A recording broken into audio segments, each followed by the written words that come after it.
Greetings to all my human viewers, non-human viewers, whatever year you might be looking at this. And a special greeting to all of Google spiders. Without y'all, the internet would be a massive maze of links that nobody knows where they're at. So shout out to the Google spiders. Today we're doing a review on 2001, A Space Odyssey by Arthur C. Clarke. This book is one that I've been putting off for some time because for years I wanted to read it and I knew I'd like it, so I just put it off. I said, yeah, I'll read it another time. I'll read this other one now. And I finally got to it.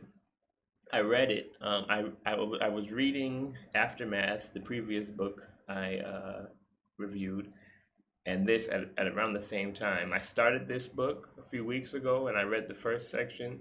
Then I put it down, I read Aftermath, and then I finished Aftermath, and then 2 days after that, I finished this book. So it was a pretty quick read. The beginning of the book and the end were just massive page turners. The middle was kind of, it wasn't that great, but the beginning and the end definitely made up for it. Let's read the blurb. You're hurling across the abyss of space on an expedition to unexplored planets. Your only companion is a fellow astronaut and 3 hibernauts who lie in a deep freeze, sleep that will not be awakened until their skills are needed. An essential member of your crew is Hal, the electronic, almost human brain that ceaselessly guides your course. For months, your atom-powered craft, Discovery, has been carrying you away from Earth at 100,000 miles an hour. You're now further away from home than any man in history. Your living quarters within the 400-foot-long spacecraft is a centrifugal drum equipped with an electronic library of literature and music.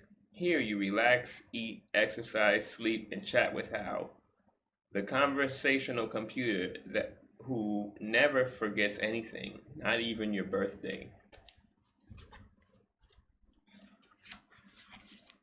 Your mission is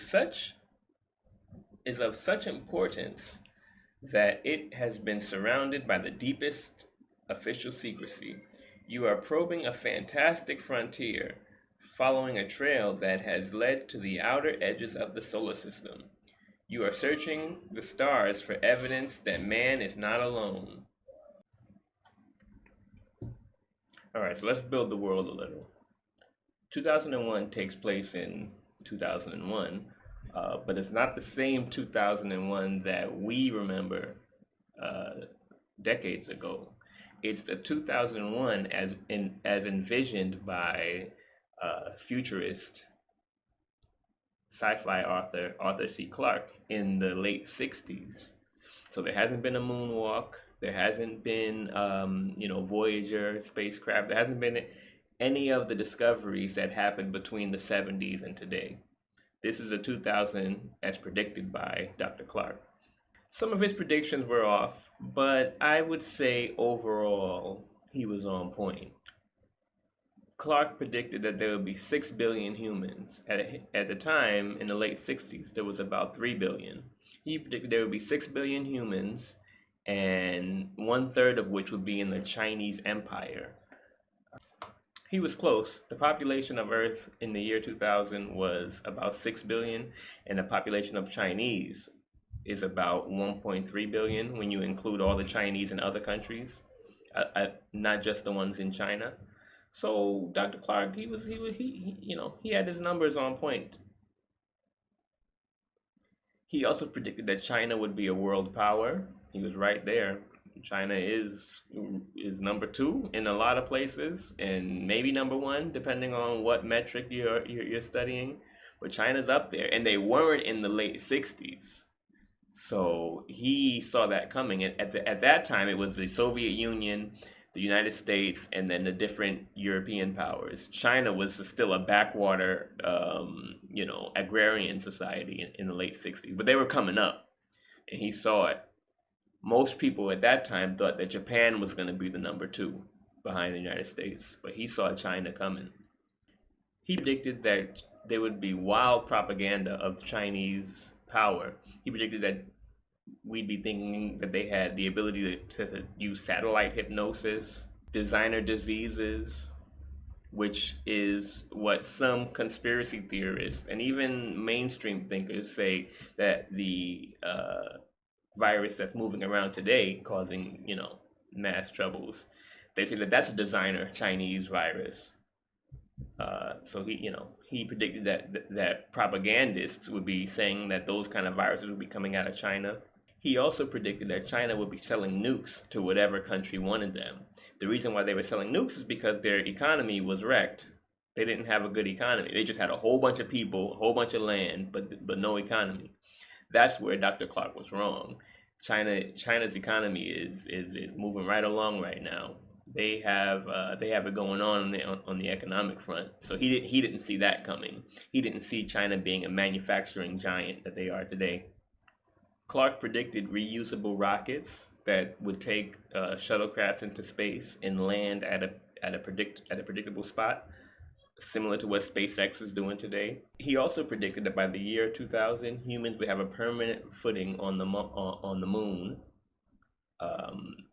He predicted that the Soviets would have their part of the moon, the Americans would have their spot, and other countries would have their spots on the moon, delineated between them.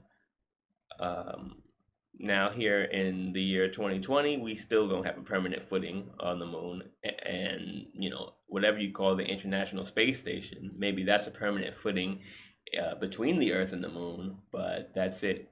So he was off at some points, but all in all, I think this was a great prediction. He had a lot of good points going on.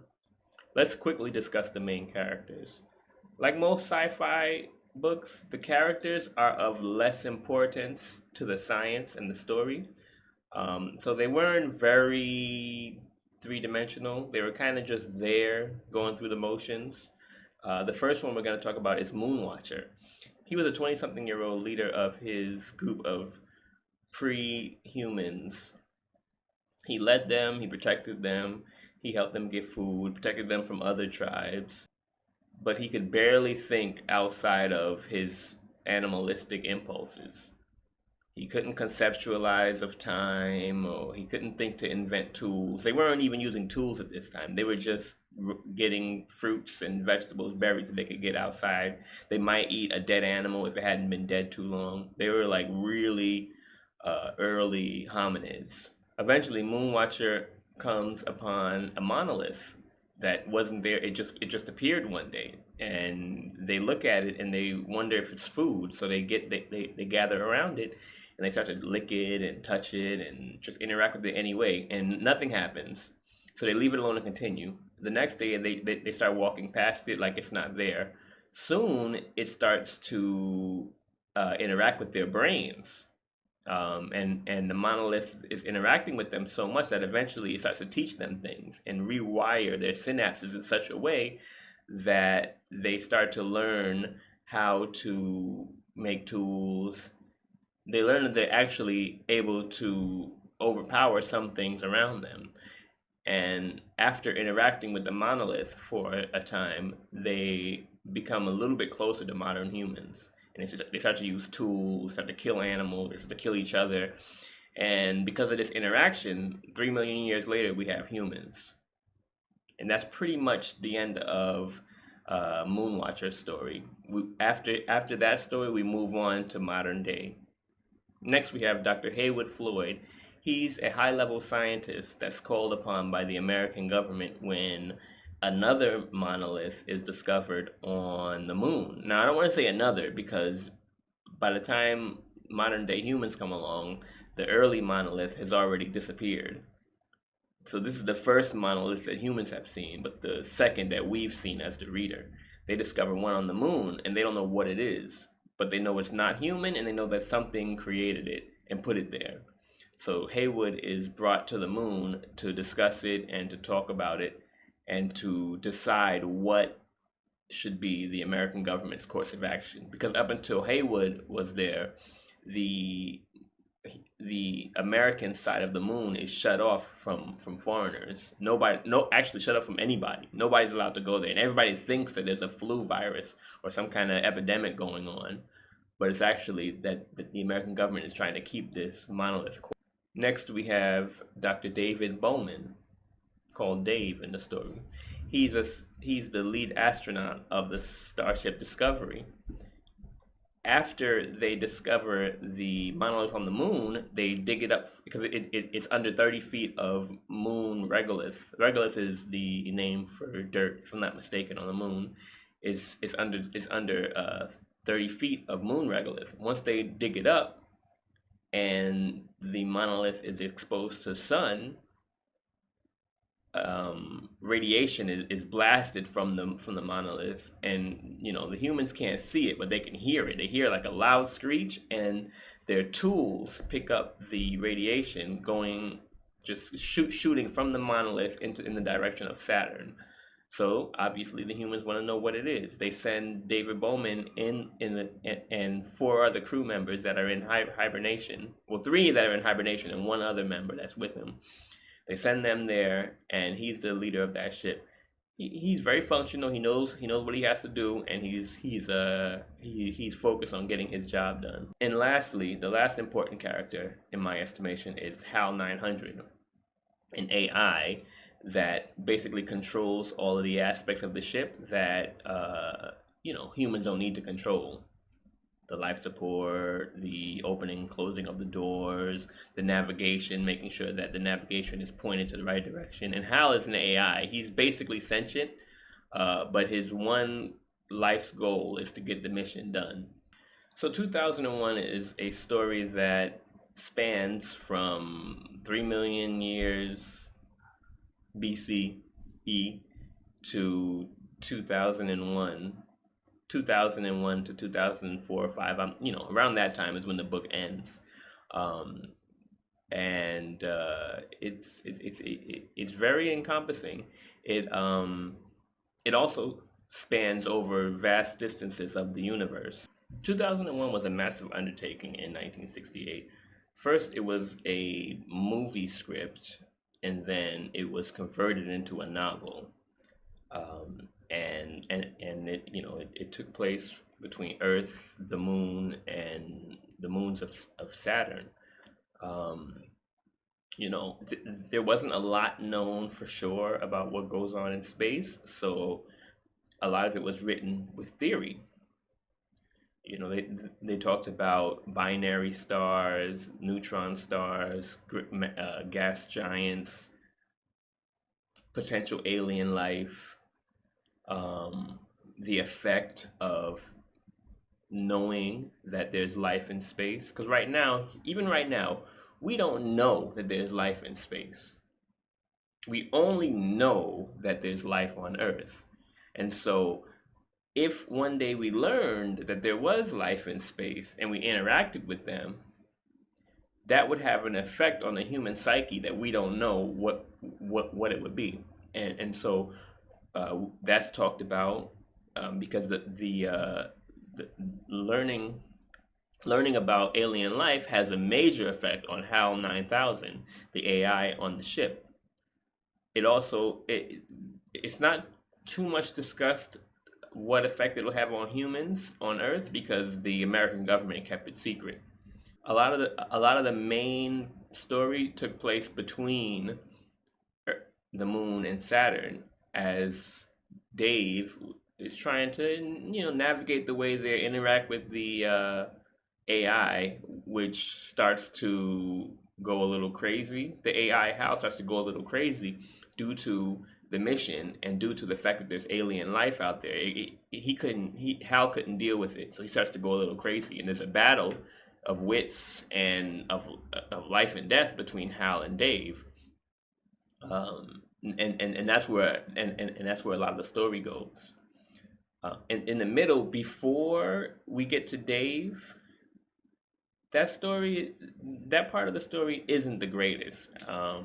It's admittedly a little boring, but after when we get to Hal and Dave's interaction, and for the rest of the book, it's great. It's a great page turner, and I loved it.